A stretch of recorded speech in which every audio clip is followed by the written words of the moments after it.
अस्सलाम वालेकुम नाज़रीन, प्रोग्राम ओपिनियन तली काज़ी में बालिकार आया यासिर अहमद हमको स्टूडियो में जॉइन करता सीनियर तज़ियाकार अलकादी साहब। वेलकम अली साहब। Thank you Yasir. अली साहब, पेमरा जेको आहे उहो अॼु हिकिड़ो इंट्रस्टिंग क़िस्म जो जेको आहे नोटिस जारी कयो आहे चैनल्स खे सभिनि खे। चयो वियो आहे त अदालत जी जेका जजमेंट आहे उहा तव्हां हलाए सघो था पंहिंजे चैनल ते। अदालत जी जेका बराह रास्त का कार्रवाई हले थी पई, लाइव हले थी पई, उहा हलाए सघो था। उन खां अलावा का बि शइ जेका आहे उहा रिपोर्टिंग नथी थी सघे। यानी जेके रिमार्क्स जज साहबान ॾियनि था, विच में तबसरो कनि था, रिपोर्टर्स पंहिंजो ओपिनियन ॾियनि था प्रोसीडिंग्स जो।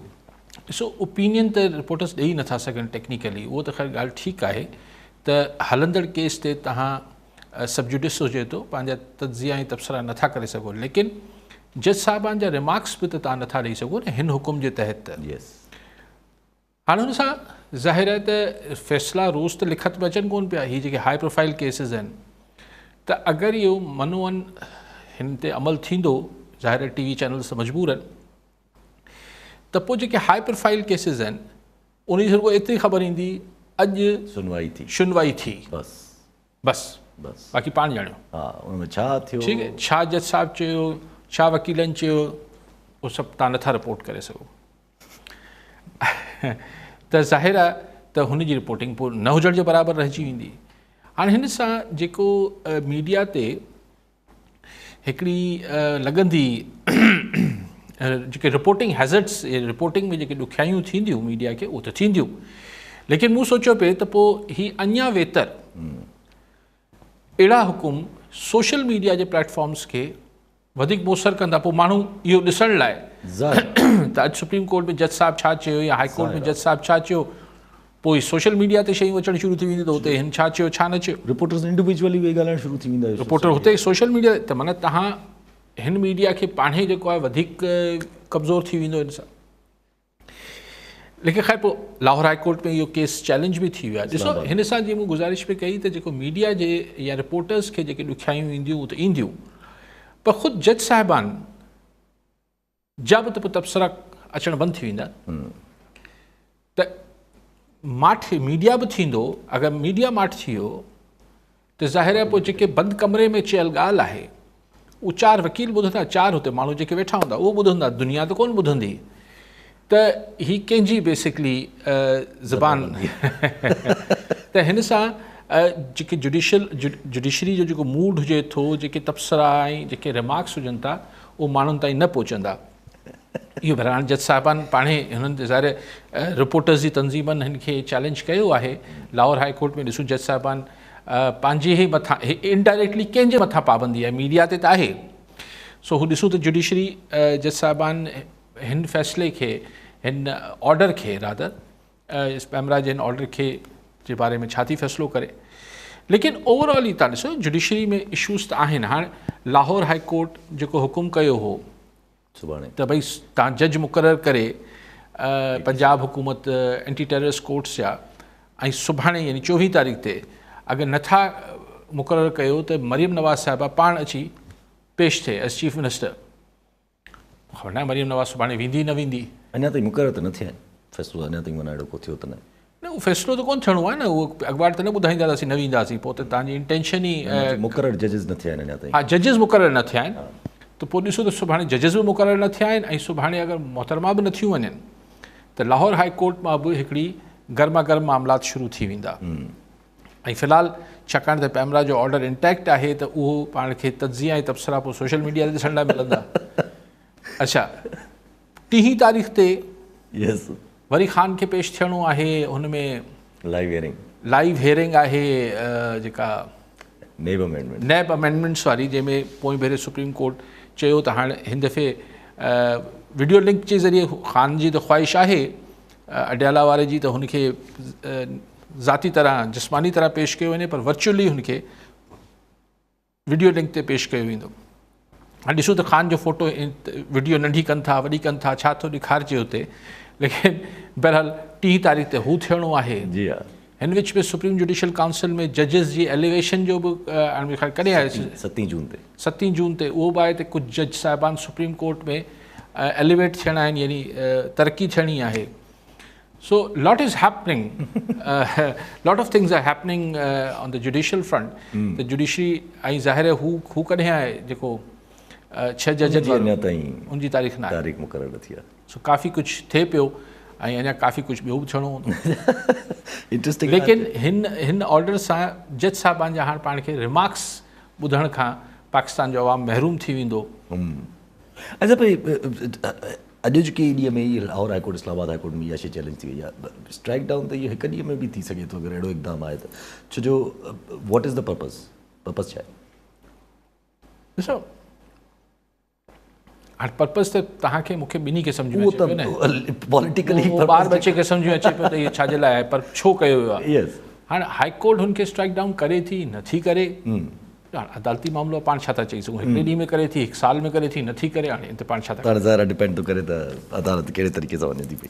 अच्छा अगरि नंढिड़ो हिन ते ॻाल्हि हिकिड़ी ॻाल्हि जीअं तव्हां ॻाल्हि कई त 3 तारीख़ ते इमरान ख़ान साहिबु प्रेज़ेंट थियनि था पर 29 तारीख़ ते इमरान ख़ान साहिब जो इद्दत वारो जेको फ़ैसिलो आहे मुक़ररु थी वियो आहे महफ़ूज़. 29 तारीख़ ते अनाउंस थींदो. हाँ साईं. ज़ाहिर आहे फ़ैसिलो महफ़ूज़ थियल आहे उहो बि अनाउंस थींदो. पर कानून छा थो चए यासिर साहिबु. मूं त कानून जेको जेतिरो ॿुधो आहे वकील साहिबान खां आहिनि खां त ही ज़ाहिर इद्दत केस जेको आहे क्रिमिनल आहे. क्रिमिनल आहे पोइ छा आहे? सिविल नेचर जो केस आहे. सिविल नेचर जो. अच्छा विझी छॾियो न पर हिन में सज़ा कोन थी अची सघे छा? क्रिमिनल कोर्ट में विझी छॾियो अथऊं न. ऐं ॿी ॻाल्हि इहा त न पर हिन में सज़ा अची सघे थी या नथी अची सघे? सज़ा जेल जी त मुंहिंजो न आहे ख़्याल त अची सघे थी पर हाणे. अच्छा सो इहे छाकाणि त उहे क्रिमिनल केसिस में जेको अक्यूज़ड आहे मुलज़िम आहे हुनखे जॾहिं जज साहिबु फ़ैसिलो ॿुधाए त हुन अक्यूज़ जो अदालत में हुजणु ज़रूरी आहे. मौजूदु हुजणु ज़रूरी आहे. त हिनखे त अदालत में आणींदा न त मूंखे ख़बर न आहे त फ़ैसिलो ॿुधाईंदा न. इहो प्रेसिडेंट भलो आहे. अगरि इहा ॻाल्हि पहले पे पई सियासी त उमर अयूब साहिब बि ज़ाहिर निकिता आहिनि. उमर अयूब साहिबु हिकिड़ी वॾी इंट्रस्टिंग ॻाल्हि कई आहे. हू चवनि था त पंजाब जो करमदान मियां असलम इक़बाल जेके अपोज़िशन लीडर आहिनि हमाद अज़हर साहिबु इहे ॿई हलाईंदा पंजाब जी असांजी PTI जो पूरो कारवार. पर हू इहा ॻाल्हि बि कनि था त अगरि इन्हनि ॿिन्ही खे पकिड़े करे अगरि कोई बयानु ॾियारियो बि वियो त मां न मञंदुमि. कंहिंखे? हमाद अज़हर खे ऐं मियां असलम इक़बाल खे. मोहम्मद असलम मियां असलम इक़बाल जेके अपोज़िशन लीडर आहिनि पंजाब असेंबली जा. ॾिसो हाणे PTI त ज़ाहिर फ़िलहाल त हिकिड़ी वॾी अपोज़िशन जी पार्टी आहे. हू पंहिंजा हिकिड़ी स्ट्रेटजीज़ ॿुधाइनि पिया. हिकिड़े डिफाइंस मोड में आहिनि. हिकिड़े मतिलबु टकराव वारे मोड में आहिनि न. हू हिन में थधा न पिया थियनि. कोशिशि त थिए पई जाम. हुनखे बि ख्वाजा सरा धकणी विया. हुनखे छा नालो उमर रऊफ़ हसन खे कुझु माण्हू गिरफ़्तार थियनि था. हीअ थिए लेकिन मूंखे सम्झ नथो अचे त हीअ हमरा नालो खयों हमाद अज़हर या सम्झां त KP मां ॿाहिरि निकितो त हीअ त खमिजी वेंदो. हिकिड़ो ॾींहुं आयो त पुलिस अची वई त हीअ पंजाब जो कारवार छा पेशावर में वेही हलाईंदो ऐं कहिड़ो कारवार PTI जो हलणो आहे. जेतोणीकि संदन लीडर चए पियो त भई माण्हू रोडनि ते निकिरनि पार्टी रोडनि ते निकिरे. पर आउं नथो सम्झां त PTI में एतिरो हींअर मसल आहे. सपोर्ट ॿी ॻाल्हि हुजे थी. फ़र्क़ु हुजे थो. हिकिड़ो हुजे त कंहिं फ़र्द खे कंहिं धुर खे हिमायत हासिलु हुजे. माण्हुनि जी हिकिड़ी सपोर्ट हुजे. सियासी अख़लाक़ी सपोर्ट हुजे. ऐं हिकिड़ो हुजे थो स्ट्रीट पावर. त रोडनि ते हुन मतिलबु अहिड़ी रोडनि जी सख जेका आहे त कारकुन रोडनि ते निकिरी अचनि ऐं को वॾो जलसा जुलूस ऐं पुलिस सां टकराव इहो आउं नथो सम्झां PTI में आहे. इहो JUI में आहे. JUI में आहे. तॾहिं त JUI सां कल्ह मिलिया आहिनि ही असद कैसर ऐं ॿिया ऐं चयो अथनि त असां मौलाना जी जेका सघ आहे उनखे आइन जी बालादस्ती लाइ इस्तेमालु करणु चाहियूं था. हू बि चवनि पिया त अच्छा ॻाल्हियूं जारी रखो. मौलाना साहिब इनकार न पिया कनि. फ़िलहालु त सुठियूं ॻाल्हियूं थियूं आहिनि. सुठियूं ॻाल्हियूं मुस्बत थियनि पियूं. हाणे मौलाना साहिब वटि उहा सघ आहे छाकाणि त हुनजा जेके हुन वटि ओतिरो वोट बैंक न आहे. ओतिरी आम माण्हुनि में सपोर्ट न आहे जेतिरी हुन वटि स्ट्रीट पावर आहे. PTI वटि वोट बैंक ऐं जनरल सपोर्ट तमामु घणी आहे. लेकिन स्ट्रीट पावर PTI वटि मूंखे त नथो लॻे ख़ान जे चवण ते अगरि निकिता बि त वरी पंहिंजो नुक़सानु कंदा ऐं जेका थोरी घणी हलजुल थियनि पई इहो बि PTI खे नुक़सानु थींदो। पर साहिबु अगरि मौलाना फेस थी था वञनि पार्टी जो हिन जो जेको अचे थो पियो जेको बि इतिहाद ठहे थो पियो, मौलाना इज़ बिकमिंग द फेस, हिन एहतजाजनि जो ज़मानो बि पल्स बि आहे, महसूस बि थिए थी अहिड़ी का शइ, त अगरि जून जुलाई जी ॻाल्हि में मौलाना साहब फेस थी था वञनि, मौलाना साहब ऑलरेडी डिमांड इहा करे चुका आहिनि त फ्रेश इलेक्शन करायो ऐं ॻाल्हि खे ख़तमु कयो, ॿीहर अचो, त क्रैकडाउन जॾहिं थींदो त पोइ सिर्फ़ु PTI जे मथां क्रैकडाउन थींदो, पोइ त ज़रा मौलाना साहब जे मथां बि थींदो, that would be a difficult situation. Obviously ज़ाहिर आहे अगरि मौलाना साहब हिन इतिहाद में बाज़ाब्ता शामिल थी, जेके 6 अपोज़िशन जो 6 जमाती इतिहाद आहे उन बाज़ाब्ता तौर ते जॉइन करे ऐं इतिहाद जी अॻुवाणी कनि था, हुन 6 जमाती इतिहाद सां हिकिड़ी हम आहंगी पैदा करे एहतजाज कनि था, उहो त पोइ ख़बर न आहे, उहो त मौलाना साहब फ़ैसिलो कंदा। लेकिन अगरि जंहिं बि सूरत में अगरि अॻियां फोर फ्रंट ते मौलाना साहब हूंदो त ज़ाहिर पोइ सरकारी लठियूं बि त JUI खाईंदी न, पोइ ज़ाहिर पोइते वारा बि खाईंदा, लेकिन अॻिते वारा त वधीक खाईंदा। जवाबी बि त कार्रवाई थी न पोइ वरी हुन ते JUI बि हिकिड़े हद ताईं पंहिंजो मसल ट्राई करे थी। ख़ुदि ख़ान जे दौर में JUI पंहिंजो मसल त ॾेखारींदी हुई, मसल फ्लैक्सिंग त थींदी हुई। उनजो इल्ज़ाम हणंदा आहिनि न उहो पीपल्स पार्टी ते ऐं नून लीग ते, त उन्हनि मूंखे धोखो ॾिनो। लेकिन मौलाना साहब बि हिकिड़े हद खां वधीक त न वेंदा आहिनि, ऐं रियासती मतिलबु जेके पुलिस या मुख़्तलिफ़ लॉ एनफोर्सिंग एजेंसीज़ बि हिकिड़े हद ताईं मौलाना साहब, सो ॿिन्ही वटि हिकिड़ो अनसाइड हिकिड़ी अंडरस्टैंडिंग आहे त तव्हां हिन ॻाल्हि खां हद खां मथे न चढ़ींदो। मिसाल मौलाना फज़ल रहमान कॾहिं बि D चौक में न घुरियो आहे अॼु ताईं, लॉन्ग मार्च कंदो बि आहे त ॿाहिरां इजलास करे, ठीकु आहे। D चौक इज़ हिकिड़ी ख़तरनाक ॻाल्हि थी वञे थी। हिकिड़ो चक्कर कोर्स जे ख़िलाफ़ जेको हाणे सुप्रीम कोर्ट सरकार हुई न हुननि जी, Yes. उहो त उनमें को सरकार जे ख़िलाफ़ एहतजाज थोरी हो JUI जो, उहो त सभिनी जी सरकार ऐं हुन महिल जी इस्टेब्लिशमेंट ऐं सभु हिकिड़े पेज ते हुआ, शहबाज शरीफ़ PDM 1 में, त उहो मौलाना फज़ल रहमान अची सुप्रीम कोर्ट जे साम्हूं मुज़ाहिरो कयो, उहा हिकिड़ी ॿी शइ थी वई। पर जिथे इंतिज़ामिया सां हिकिड़े हद ताईं JUI मौलाना साहब टकराव में वञे थो, ऐं हिकिड़े हद ताईं इंतिज़ामिया बि मौलाना फज़ल रहमान सां टकराव में वञे थी, हिकु हद खां ॿई अॻिते नथा वधनि। अच्छा फैसल बावड़ा साहब, ज़रा बयानात उन्हनि जा वॾा हिट था हलनि, उहो जो हिकिड़ो रिसेंटली बयानु था चवनि था त हमादत साहब जो जेको इमरान ख़ान ॿाहिरि कढियो आहे, इहो परवेज़ इलाही जेका रिहाई जी कमज़ोरी हुई, इन जो जवाबु ॾिनो आहे। कीअं रिहाई में हुननि चवनि था त रिहाई करे ऐं माना हिकिड़ी कमज़ोरी ॾेखारी वई, हुनजो जवाबु ॾिनो वियो आहे इमरान ख़ान जे तरफ़ां हमादत खे छॾे।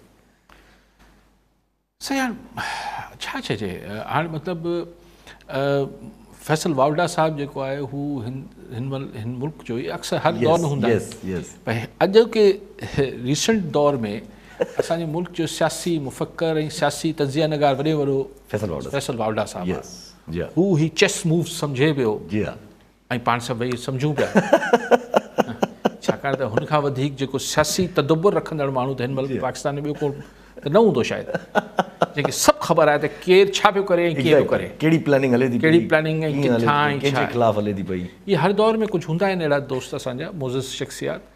हींअर अॼुकल्ह फैसल वावड़ा साहब अॻिते हलंदो पिया सभु। शहबाज शरीफ़ साहब UAE विया आहिनि। शहबाज शरीफ़ साहब चवनि था त मां वठणु न आयो आहियां, मां कर्ज़ो वठणु न आयो आहियां, मां इन्वेस्टमेंट ऐं कोलैबोरेशन लाइ आयो आहियां UAE। उमेदु आहे त UAE जे असांजा मामला थींदा। अच्छा थींदो आहे न,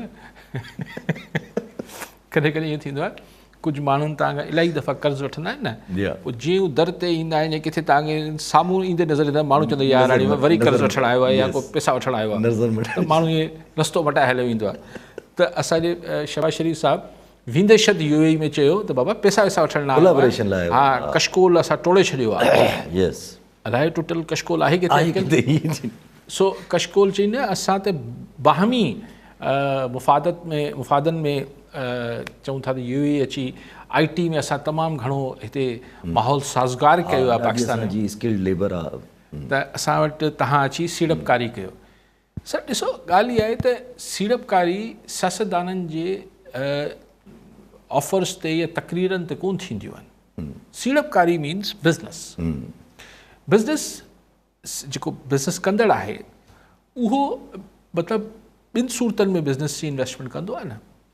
या त हुनखे पाण ई हिकिड़ी मार्केट जेको आहे न उहो वधंदड़ मार्केट नज़र ईंदी हुजे त यार ही त ज़बरदस्त आहे। जीअं अॼुकल्ह असांजे पाड़ेसरी वारे मुल्क में या कंहिं हद ताईं बांग्लादेश में त उते सीड़पकार पाण वञी सीड़प कंदो आहे, केरु उनखे जी मिंथू न कंदो आहे।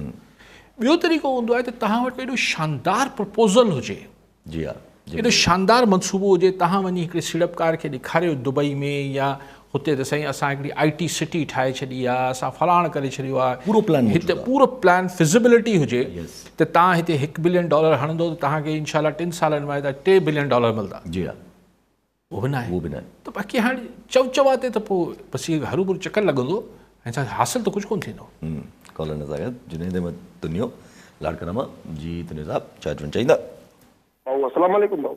वालेकुम सलाम। भाऊ अली कादी साहब खां इहो सुवालु आहे त जेको ईरान जो प्रेसिडेंट जेको शहीद थी वियो उनजे लाइ एतिरे मिक़दार में माण्हू निकिता आहिनि, छा अहिड़ो लीडर असांजे मुल्क में बि आहे? जी साईं।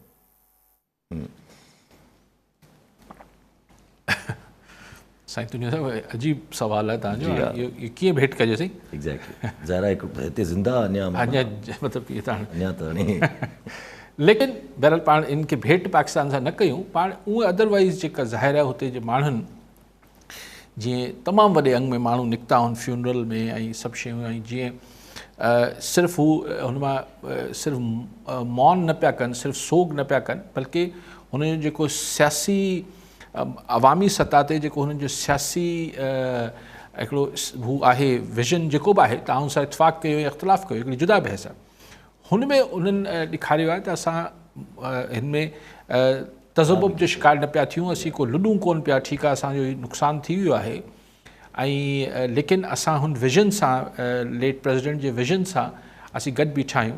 ऐं ईरान हिन महिल ॾाढो कॉशियसली सभु कुझु करे पियो, छाकाणि त हींअर सॼी दुनिया जी नज़रूं आहिनि त ईरान जो रिएक्शन छा आहे, ऐं ईरान वॾे तदब्बुर सां हिकिड़े एहतियात सां हींअर ऑपरेट करे पियो, तकड़ में को इल्ज़ाम बि न लॻाइनि, कुझु बि न थिया आहिनि, बिकॉज़ ही सीरियस मामलात हुजनि था न। सो ऐं फ़ौरन हुननि चेंज ऑफ कमांड बि कई आहे, वक़्ती प्रेसिडेंट बि थी वियो आहे, सभु कुझु थियो आहे, त हिन हिसाब सां तुंहिंजो साहिबु करे वठो की हाणे भेट कीअं कयूं पाण। जी हाँ, अच्छा पंहिंजी ॻाल्हि हले पई त शहबाज़ शरीफ़ UAE मतिलबु हिकिड़ो सवाल ज़हन में अचे थो त पाकिस्तान तमामु घणी कोशिशि करे थो पियो, IMF बि जेको आहे उहो वरी चई हलियो वियो त तव्हां जेको आहे उहो पार्लियामेंट खां अप्रूवल करे वठो, जेके जेके असां तव्हांखे इस्लाहत चया आहिनि, प्राइवेटाइज़ेशन, एनर्जी ऐं FBR में जेके रिफॉर्म्स आहिनि, टैक्स रिफॉर्म्स आहिनि, सॼा इहे चया अथऊं त वञा पार्लियामेंट मां अप्रूवल वठो ऐं इहे इक़दामात करे पोइ असां वटि अचो त असां स्टाफ लेवल एग्रीमेंट कंदासीं। इहे सभु ॻाल्हियूं जॾहिं ॾिसूं पाकिस्तान खे मतिलबु इंटरनेशनली का उमेदु ज़ाहिर थिए थी फ़िलहालु किथां बि? ॾिसो आउं सम्झां त अमेरिका त हींअर पाकिस्तानी हिन सेटअप सां, हिन रिजीम सां फ़िलहालु सही केमिस्ट्री आहे हुनजी, को एॾी ख़राबु न आहे, लेकिन एतिरो को मोहबत भरियो बि न आहे जो IMF खे चए त तव्हां अखियूं बंदि करे वठो, सभु कुझु मञाइनि पिया। हाणे चवनि पिया त जेको नेक्स्ट बजट में गैस ते, सीमेंट ते, तव्हांजी हर शइ ते महांगियूं कबियूं, ज़ाहिर ही सॼी थिंग्स टू डू जी हिकिड़ी लिस्ट आहे न जेका IMF ॾेई वियो आहे, हिननि खे होमवर्क करण लाइ ॾेई वियो आहे त बाबा ही बंदोबस्तु करे रखो, असीं ॿिए चकर ईंदासीं पोइ पाण ॻाल्हाईंदासीं। यानी अञा बसि अञा त सिर्फ़ु फरमाइशी लिस्टूं ॾिनियूं वयूं आहिनि। मूंखे यकीन आहे त इन खां पोइ जॾहिं ही पाकिस्तान पूरी करे वठंदो त वेस्ट जो जेको वॉर ऑन टेररिज़म ते बि असां सां एटीट्यूड हो त डू मोर थी वेंदो, वरी चवंदा हाणे ही त करे वरितऊं न, हाणे ही बि कयो, हमेशह ई ऐं आख़िरी मिनट ताईं असां का शइ, ऐं असां एतिरा मजबूर आहियूं छाकाणि असां कशकोल त आहे कोन, कशकोल नंढो हूंदो आहे, असांजी रिक्वायरमेंट तमामु घणी आहे। सो बहरहाल इन करे IMF जी असांखे सभु शयूं मञणियूं पवंदियूं। हाणे उहो ठीकु आहे, तव्हां मञी वठो था, तव्हां हिकिड़े हुन जेके IMF जी ब्यूरोक्रेसी आहे हू हिकिड़ो कामोर के हिसाब सां हू बि ॾिसनि था त बाबा असांखे त 2 ऐं 2 4 करे ॾियो, पर मुल्क को इदारा को बैंक या को निजी इदारो थोरी कंपनी थोरी हूंदी आहे। मुल्क में तव्हां शयूं महांगियूं कंदव, शयुनि जी जेका खपत घटिजी वेंदी, उन में पाण डिस्कस कयो पिए त तव्हां बिजली वधाईंदा वञो था त बिजली मां तव्हांखे उपत थोरी वधे थी। ऐं अजीब नॉनसेंस क़िस्म जा हाणे सोलर ते असीं टैक्स हणी छॾींदासीं, इडियट मतिलबु बेवकूफ़ी वारी ॻाल्हियूं थियणु शुरू थी वियूं आहिनि। ऑस्ट्रेलिया जा मिसाल ॾियनि पिया, अरे ख़ुदा खे मञो यार, ऑस्ट्रेलिया जी हिकिड़ी डिफरेंट सिचुएशन आहे, असांजी डिफरेंट सिचुएशन आहे। डेवलप्ड कंट्री आहे असां त। सो हिकिड़ी ही असां बसि हू जेके, छाकाणि त असांखे बैलेंस शीट ठीकु करणी आहे, तंहिंजे करे असीं मुल्क जी मैशत त पोइ हिन सां कोन बहितर थींदी। IMF प्रिस्क्रिप्शन जेको आहे, IMF जेको नुस्ख़ो ॾींदी आहे, दुनिया में हिकिड़ो मुल्क ॿुधायो त IMF जे नुस्खे ते हू वापसि बीहजी वियो। हाणे जेको श्रीलंका जो मिसाल ॾियनि था, श्रीलंका त ज़ाहिर हू त ज़ीरो थी वियो, थोरो पंहिंजो हाउस इन ऑर्डर आंदो त हू वापसि बीहणु शुरू थी वियो। IMF जो त कमाल से एतिरो आहे त हुनखे सिर्फ़ु वापसि बीहण लाइ पैसा ॾिना। असांखे जॾहिं पैसा ॾेई वञनि था त उहो त असीं पंहिंजे पुराणनि कर्ज़नि में इस्तेमालु करे छॾियूं था, जेके असांखे कर्ज़ लाहिणा आहिनि। जी जी, अॻिते हलूं था। अॼु law and order situation Sindh जे हवाले सां DIG सखर साहब बि जेके आहिनि उहे चवनि था त पी मोहन शाह साहब चवनि था जान मोहन महर ऐं प्रिया कुमारी में असांखे पेशवराई मतिलबु हिकिड़ी थी आहे, हिकिड़ी अॻुवाराई थी आहे, असां ज़रूरु ख़ुशख़बरी ॾींदासीं अवाम खे ॾाढो जल्दी। ऐं हू चवनि था त इहे सर्जिकल स्ट्राइक्स थींदा, कुझु गिरोह हलिया वेंदा, automatically law and order situation control में अची वेंदी। हुन ज़िया लंजार साहब चवनि था त माण्हू हरूभरू जेके आहिनि उहे ॻाल्हियूं कनि था पिया, पुलिस खे बदनाम कनि था पिया हिन टाइम ते जॾहिं पुलिस एॾी सुठी कारकर्दगी ॾेखारे थी पई। कल्ह ॾिठोसि त CTD जेके काउंटर टेररिज़म डिपार्टमेंट आहे पुलिस जो, हुन में रेंजर्स दावा बोले ॾिनी आहे, माण्हुनि खे बाज़ियाब करायो था। सो इहा आख़िरी ॻाल्हि जेका तव्हां चई, दैट सेज़ ऑल न, मतिलबु हिन खां पोइ छा रहिजी वियो त काउंटर टेररिज़म जेका पुलिस आहे, जंहिंखे दहशतगर्दनि खे मुॾिणो आहे, उहो हिकिड़ो परॾेहे मां माण्हू आयो हो, पंजाब वासी हो, उनखे एयरपोर्ट तां खंबे खणी विया ऐं पोइ आख़िर में डील वञी को 2 लख या 5 लख में उनखां 30 लख रुपया घुरियऊं, पोइ 2-4 लख, उहो रेंजर्स कनेक्शन हूंदो पंजाब जो। हा, सो रेंजर्स ताईं वञी पहुता। रेंजर्स बि हिन लाइ ख़ासि तौर ते ख़ैर ठीकु कयूं त वञी रेंजर्स छापो हणे पई पुलिस जे कीअं था भाइयूं। सो हिकिड़ी लॉ, यानी पोइ मतिलबु इहो आहे त रेंजर्स जेको आहे उहो पुलिस जे खां मथां आहे न। ऐं चवां त ठीकु कयूं, ऐं अरहा न आहियां, लेकिन आउं जी हिकिड़ी बारीकी सिर्फ़ु सम्झां पियो त छा पुलिस छापो हणी सघे थी छा? नथी हणी सघे न, ठीकु।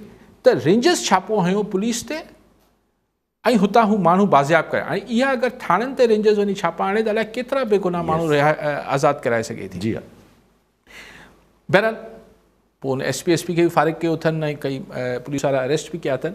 अलाह करे त इहे छापा लॻंदा रहनि त मतिलबु हाणे इहो को हल ही कानूननि मूंखे ॻाल्हि सम्झ नथी अचे, लेकिन हिन महिल छाकाणि त एतिरी तकलीफ़ आहे पुलिस जे मामलनि जे करे जो माण्हू चवंदा किथां बि थिए भला थिए।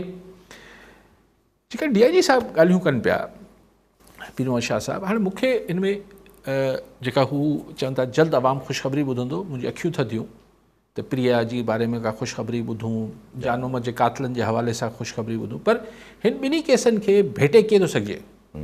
ज़ाहिरी तरह प्रिया कुमारी जो केस हिकिड़ो ब्लाइंड केस आहे, ज़ाहिरी तरह जेको पुलिस चवंदी रही आहे, कोई क्लेम नथो करे कि त कंहिं वटि आहे या कंहिं वटि न। जान मोहम्मद महर शहीद जो त सिधो सिप्तो केस पियो आहे न।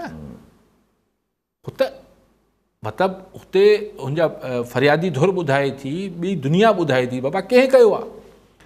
उते असांखे चयो वञे थो कचे में पाणी अची वियो, कचे में पाणी न आयो, उहो केयर टेकर हूंदा, उहो चवंदा कचे में पाणी अची वियो, ॿिया चवनि था कचे में पाणी न आहे, सुकल आहे, ॿुॾल आहे। त हाणे उन में हिन ॿिन्ही ॻाल्हियुनि खे भेटे कीअं सघिजे थो। जान मोहम्मद जो केस त क्लियर कट केस आहे न। सो लेकिन बहरहाल अगरि ख़ुशख़बरी ॿुधाइणी आहे ॿिन्ही लाइ बिल्कुलु सुठी ॻाल्हि आहे। असीं मुंतज़र आहियूं DIG सखर जे जॾहिं बि हू ख़ुशख़बरी अचे थी। बाक़ी पाण खे सभिनी ख़बर आहे त ही अगरि प्रिया जो बि अगरि ख़बर पए थी त ज़ाहिर आहे सिंधी न्याणी आहे, कंहिं सूरत ख़बर पइजी वञे, मोटी अचे, हुनजी पंहिंजी माउ सां मिले, पीउ सां। ऐं बाक़ी पाण खे ख़बर आहे त बग़वी कीअं मोटंदा आहिनि, उहो त ज़ाहिर ॾेती लेती ऐं हू हुन में पुलिस जी का। ऐं हा हिकिड़ी अजीब ॻाल्हि DIG साहब कई त ही गिरोह इन करे शहरनि में ॾोह कंदा आहिनि जो हिन खे पकड़ियो न वियो आहे। हाणे त भई केरु नथो पकड़े ऐं कंहिंखे पकड़ो आहे, आवाम पकड़े ॾे छा? त पुलिस छो न पकड़े रही आहे जो हीअं थिए पियो। ऐं हिते सुभाणे छो पकड़ंदी, अॼु खां छो नथी पकड़े? ईअं जेको धाड़ेलनि जो हाणे धाड़ेलनि लाइ साईं असीं सर्जिकल स्ट्राइक्स कंदासीं, असीं ड्रोन इस्तेमालु कंदासीं, यार फॉर गॉड सेक सभिनी खे ख़बर आहे त अवल त असां वटि हाणे उहो कचो न आहे रहियो जेको सफ़ा ऐं घाटा ॿेला हूंदा, हाणे अहिड़ो कुझु ई न आहे। हाणे हुते ॿनी थिए थी, लखे एकड़ ज़मीन आहे, लखे एकड़ ज़मीन आहे जिथे कणक ऐं सुठी हू आहे, फर्टाइल लैंड आहे ऑब्वियसली, छो जो अरबे रुपयनि जी हुतां उपत अचे थी, करोड़े रुपयनि जो हुतां खीर वाड़ा आहिनि, वथाण आहिनि, उतां अचे थो। काठी हुते जेको कटिजे थी, छाकाणि ॿेला ईअं ई त कोन थिया आहिनि, काठी अचे थी। तव्हां अगरि विच में सप्लाई बंदि करे छॾियो शहरनि ताईं त खीर किथे वेंदो, उहा जेका बि फसल आहे उहा किथे वेंदी, काठी किथे वेंदी, या जेको ॿियूं शयूं अचनि थियूं किथां वेंदियूं। इन इकोनॉमी जो फ़ाइदो ज़ाहिर धाड़ेल सिर्फ़ु थोरी वठंदो आहे। एग्ज़ैक्टली, पर हू बंदि छो नथो थिए? छाकाणि त सिर्फ़ु धाड़ेलनि खे पैसा थो उन मां फ़ाइदो थोरी थो थिए, ॿियनि खे बि थिए थो। ज़ाहिर आहे त पुलिस हीअ असांखे सम्झाइण बदिरां त असीं कचे में नथा वञी सघूं, छाकाणि त असां वटि फलाणो हथियार न आहे, जदीद न आहे, वधीक न आहे, सप्लाई त बंदि करे सघो था। त हुननि खे तव्हां मतिलबु हुनजी नाकाबंदी करे छॾियो, फाइनेंशियली चोक करे छॾियो, पर नियत खपे सर, हिन लाइ हथियार न खपनि। अच्छा, पर आहे त उहा ई ॻाल्हि न, ज़ियाल अंजार साहिबु चवनि था त हाणे कारकर्दगी जे बेसिस ते असां अपॉइंटमेंट कंदासीं, पहिरियां न पिया कनि, उहे ई ॻाल्हियूं आहिनि। सर बिस्मिल्लाह कयो, कॾहिं कॾहिं शुरू कयो, सुठी ॻाल्हि आहे, कयो। पर कारकर्दगी जो जाचण जो पैमानो छा हूंदो, इहो हिकिड़ी अलॻि बहस आहे। जांच बि कीअं, कारकर्दगी जांच बि जी हा, घणनि पैमाननि ते डिस्कस कई शयूं आहिनि। हाणे अॼु मूं ॿुधो पिए त शहबाज शरीफ़ ही जी सदारत में थियो पिए त ही जेके खंड जी एक्सपोर्ट लाइ शुगर मिल्स चवनि थियूं त अगरि असांखे तव्हां एक्सपोर्ट नथा करणु ॾियो खंड, त असीं जेको आहे उहो ईंदड़ साल 40 शुगर मिलूं मुल्क जूं बंदि थी वेंदियूं, नुक़सानु आहे। ऐं अगरि असांखे तव्हां एक्सपोर्ट करणु ॾींदो, तव्हांखे 25-30 करोड़ डॉलर जो जेको आहे फ़ाइदो थींदो। हाणे इहा कैलकुलेशन असां वटि न पई थी सघे, असांजा जेके बि फिनेंस हैंडल कनि था त चेक कनि त केतिरी खंड आहे मुल्क में, ऐं पाकिस्तान जी सरासरी हाणे असांखे नई फसल लहण ताईं केतिरी खंड रिक्वायर्ड आहे, हुन खां 10% 15% वधीक रखो, बाक़ी एक्सपोर्ट कयो न, में इशू छा आहे?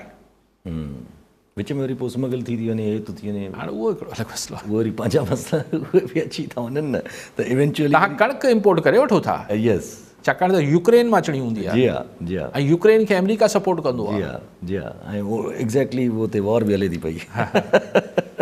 इंट्रस्टिंग इहे सभु शयूं जो गॾु थियनि थियूं। अच्छा, आहे त सही न, अॼु इहे ख़बरूं बि हलनि पियूं त ट्रैक्टर वारा पंजाब में एहतजाज कनि था पिया त असांखे किसान पैसा नथा ॾियनि, छो जो उन्हनि खे पाण खे न आहिनि। साईं ॾिसो, तव्हांजी मईशत आहे त ज़रात ते बीठल, एग्ज़ैक्टली, तव्हां जेको IT ते बीठल इंफॉर्मेशन टेक्नोलॉजी या इंडस्ट्रियलाइज़्ड मुल्क त न आहे, त तव्हां हुननि खे अगरि नथा ॾियो। ऐं सिंध जे आबादगार खां, ऐं सिंध में हाणे 2-3 तंज़ीमूं आहिनि, अलाए ज़रूरु सभु ठीकु कंदा हूंदा कमाऊं, छा हुन ते तबसरो कयां, पर पंजाब जो आबादगार या हुते जेके तंज़ीमूं आहिनि, हू मतिलबु पंहिंजे राइट्स लाइ रोडनि ते अचनि थियूं। हू शायदि कंहिंजी सियासत वियासत में नथा पवनि, असां वारा शायदि पंहिंजे पराए जो शायदि ख़्यालु अची वञे थो, हुते हू रोडनि ते निकिरनि था पंहिंजे आबादगारनि जे हक़नि लाइ। जी हा, ऐं पोइ मिले न मिले उहा असां वटि, मूंखे यादि आहे शायदि मुशर्रफ साहिब जो दौरु हो या कहिड़ो दौरु हो, हुनमें द फार्मर्स जे नाले सां हिकिड़ी फार्मर्स या ग्रो अलाए कहिड़े नाले सां हिकिड़ी तंज़ीम ठही, जंहिंमें समूरी पार्टियुनि जा ज़मींदार इकट्ठा थिया, ऐं हुनजे पोयां वरी हिकिड़ी कॉन्स्पिरेसी थ्योरी बि हूंदी त भई हीअ को सियासी पार्टी को जुड़े पई, हीअ मुशर्रफ साहिब जो दौरु हो, पर उहो वरी हुन मां कुझु निकितो कोन। अच्छा, डिफेमेशन जे कानून जेको पास थियो पियो आहे, अञा ताईं मरीम नवाज़ शरीफ़ साहिबा हुन ते को रिएक्शन बि न आहे, पंजाब गवर्नमेंट बि को रिएक्शन नथी ॾिए, गवर्नर साहिब खे बि लिखियो वियो आहे त भई हिनखे जेको आहे वापसि मोकिलियो वञे, पर राणा सना साहिबु कल्ह डिफेंड कनि पिया, हू चवनि पिया सही आहे इहो कानून, ऐं अहिड़ो ई कानून सिमिलर सोशल मीडिया लाइ हिकिड़ो वफ़ाक़ में बि ईंदो। सर, ही सोशल मीडिया न आहे, ही सॼे मीडिया लाइ आहे। ही तव्हां हिन मां त ॾिसो न, हीउ जेको कानून आहे त अजीबो ग़रीब आहे, त हिन में इहो बि, हिन कानून में इहो बि दर्ज थियल आहे बदनामूसी वारे में, त जेको ट्रिब्यूनल ठहंदो उहो हिकिड़ो त उहो पंजाब हुकूमत रखंदी, चीफ जस्टिस न रखंदो, हलो उहो रखियूं, हुन वटि केरु अॼु पेश थियो, पहिरीं धक में चवंदा अच्छा ये 25 लाख ते तोते ॾंड हणूं था, केस बाद में हलाईंदासीं। फिल्म यानी ॾोह साबित थियण खां पहिरीं हुन जज खे सज़ा जो इख्तियार हूंदो। कमाल आहे न। त पोइ उहो सिर्फ़ु टीवी, सिर्फ़ु अख़बारूं, सिर्फ़ु सोशल मीडिया न, अगरि तव्हां कंहिंखे पर्ची ते बि कुझु ईअं लिखी ॾेई छॾियो, पर्ची तव्हांजी राइटिंग में आहे, त उन ते बि तव्हां ते बदनामूसी जो केस थी सघे थो। जी हा, जी हा। ऐं उन सां हासिल छा थींदो ख़ुदा खे ख़बर आहे। तव्हां बेसिकली हिकिड़ी अहिड़ी शइ खे रोकण जी कोशिशि कयो पिया, जेको आवाज़ ख़ल्क़ ख़ुदा जेका आहे उनखे जिन्हनि बंदनि सां तव्हां रोकण जी कोशिशि कयो पिया, इहो पाणी जेको आहे इहो बंदि लोड़े छॾींदो, मुमकिन न रहंदो। कॉलर सां मिसेस ज़फ़र नकवी हैदराबाद में। जी मिसेस नकवी, क्या कहना चाहेंगी? अस्सलाम वालेकुम, काजी साहब को भी सलाम। मैं बस ये कहना चाह रही थी कि अब जैसे जैसे हमारी जुडिशरी थोड़ा सा स्ट्रांग हो रही है, हमें साफ नजर आ रहा है कि जो बोगस केसेस थे खान साहब से वो भी खत्म होते जा रहे हैं और भी बड़े अच्छे अच्छे स्टेप होते जा रहे हैं, लेकिन लगता नहीं है ये इमरान खान को रिहा करेंगे, ये तो किसी और केस में इसे फंसा देंगे।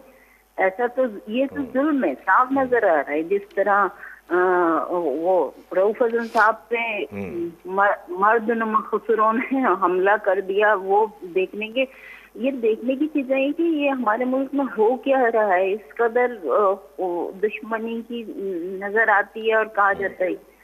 देखें अच्छा काजी साहब से थोड़ा सा इस मामले में बताएं क्या कहते हैं। ठीक है, कॉलर नज़र आमिर अली कराची में। जी आमिर साहब, शायद पिन चाहिए। जी, thank you, Yasir. From the last 2 days, we are getting much news about the two houses of parliament, upper house and lower house.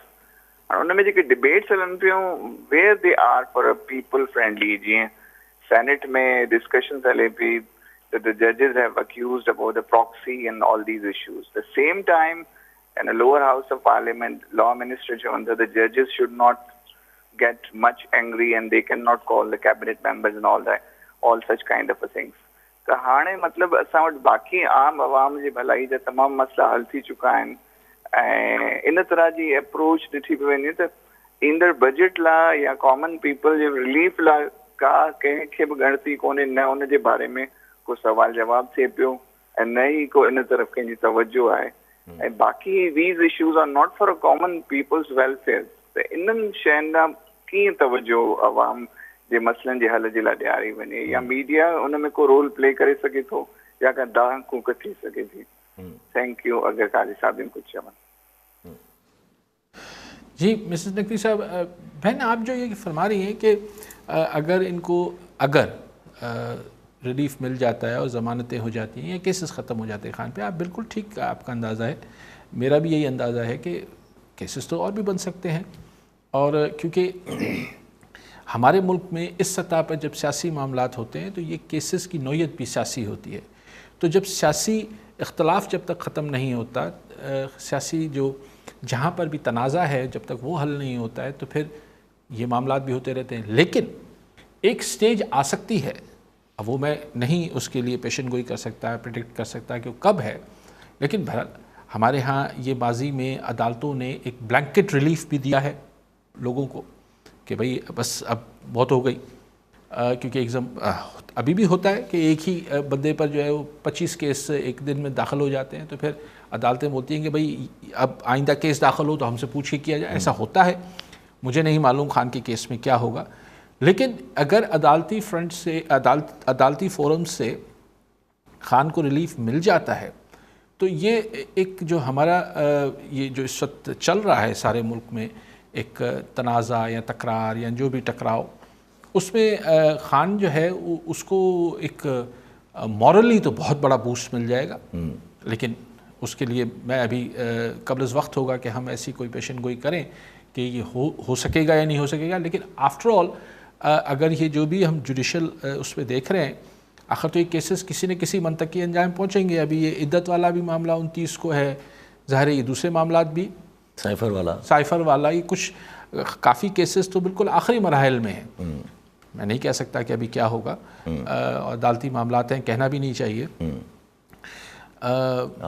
Aamir साहब ही जेका तव्हां ॻाल्हि कई त हाणे ॾिसो ॿ तरीक़ा आहिनि पाण शयुनि खे जो नज़ीरो रखी सघूं था। हिकिड़ो चओ पाण फ्रिवलस क़िस्म जा किस्सा आहिनि, जुडिशरी आहे, पोइ जजिस छा पिया कमिट कनि, हिन सां आम माण्हू जी ज़िंदगी ते असरु नथो पए। हाणे इहो हिकिड़ो नुक़्ता नज़र थी सघे थो जेको तव्हां चओ पिया। हिकिड़ो नुक़्ता नज़र इहो आहे त आम जॾहिं अगरि जुडिशियल इंडिपेंडेंस जी ॻाल्हि थिए पई, अगरि फ्रीडम ऑफ एक्सप्रेशन जी ॻाल्हि थिए पई, अगरि बेसिक ह्यूमन राइट्स जी ॻाल्हि थिए पई, अगरि इंस्टीट्यूशन्स जे कॉन्स्टिट्यूशनल रोल जी ॻाल्हि थिए पई, पंहिंजी हदनि में रहण न रहण जी ॻाल्हि थिए पई, त ही बि सिधी रीति आम माण्हू जो मसइलो आहे जंहिंखे सम्झायो इहो वेंदो आहे त हीउ आम माण्हू जो मसइलो न आहे, पर ईअं न बि आहे।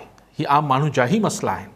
अगरि असां वटि हर इदारो पंहिंजी जॻह ते हिकिड़ी आइनी हदनि में मुल्क लाइ ऐं पंहिंजे आइनी हदनि में रही कमु कनि, त हीउ ज़ाहिर आहे हिकिड़ो आम कॉमनर जो बि इहो इशू आहे। ॿिया इशूज़ त आहिनि, पर हीउ बि आहे, हिन जो इफेक्ट ईंदो अगरि गवर्नेंस सुठी थी वञे। मिसाल चइजे गुड गवर्नेंस ते बहस थिए पई मिसाल, त गुड गवर्नेंस आम माण्हू जो मसइलो आहे न सर। हाणे पर ईअं चयो वेंदो आहे, अच्छा हीअ त हिकिड़ी ॻाल्हि थी वई, पर असां वटि माज़ी में चयो वेंदो आहे त साईं माण्हुनि जो ध्यानु हटाइण लाइ बि असल इशूज़ खां हिकिड़ा ॿिया इशूज़ उभारिया वेंदा आहिनि, हथ सां ठाहिया वेंदा आहिनि जीअं माण्हुनि जो ध्यानु असल इशूज़ तां हटे।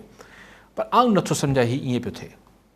आई डोंट थिंक की हीअ को हथ ठोकिया, हीअ जेको स्पेशली पाण खे जुडिशल फोरम्स फ्रंट ते नज़र अचे पियो, ऐं नथो सम्झां त हीअ हथ ठोकियो आहे, ऐं नथो सम्झां ही को नूरा कुश्ती आहे या अलिफ बे पे आहे। आई थिंक के वॉट एवर हीअ हिकिड़ो ॾहाकनि जो हिकिड़ो इशू किथे दॿियल हूंदो आहे, पोइ कॾहिं उहा शइ उभरी ईंदी आहे। त हीअ ऑर्गेनिक आहे, हीअ को ईअं हथ ठोकियो न आहे। ऐं आउं सम्झां थो त हिन में अच्छा मीडिया छा रोल प्ले करे सघे थो। मीडिया हिकिड़े ऑर्डर, हिकिड़ी नोटिफिकेशन जो हू आहे, मार आहे। ॿियो छा मीडिया छा थी करे सघे। हीअ त असांजे जेके हू इज़ हू इन पावर आहिनि, जेके पावर्स दैट बी हुजनि था, पोइ चाहे इस्टेब्लिशमेंट हुजे, जुडिशरी हुजे, पॉलिटिक गवर्नमेंट हुजे, अपोजिशन हुजे, जेके माण्हू पावर पोज़ीशन ऑफ पावर में आहिनि, उहे मसइला हल करे सघनि था। ऐं हुननि खे खपे बि इहो त हीअ पंहिंजी शयुनि खे छॾे करे उहे जेके सेटल्ड इशूज़ आहिनि, उन सेटल्ड इशूज़ ते ॿीहर तकरार में रहण बदिरां हीअ जेके रियल इशूज़ आहिनि हू बि रियल आहिनि, लेकिन हीअ जेके इमीजिएटली इफेक्ट कनि पिया माण्हुनि खे, उन ॾे वधीक ध्यानु ॾियनि। ज़ाहिर आहे हिकिड़ो माण्हू आहे, उनखे अगरि इहो बि सोचणो आहे त मूंखे कंहिंखे बंदि करिणो आहे, कंहिंखे खणणो आहे, कंहिंखे छा करिणो आहे, कंहिंखे कीअं मनूवर करिणो आहे, कंहिंखे छा करिणो आहे, कहिड़ो कानून पास करिणो आहे, कंहिंखां छा ऑर्डर कराइणो आहे, उन बदिरां अगरि हू महांगाई ऐं हिन इशूज़ ते फोकस करे, ज़ाहिर हिकिड़ो माण्हू आहे ध्यानु त विरहाइजे थो न। वक़्तु हिकिड़ो ई वक़्तु आहे माण्हू वटि। हिकिड़ो माण्हू 24 कलाक में ज़ाहिर वधि 16-17 कलाक कमु कंदो, त उन में अगरि 8 कलाक ॿियनि कमनि ते लॻण बदिरां सॼा 16 कलाक हिन कम ते लॻे त हीअ बहितरी थी सघे थी।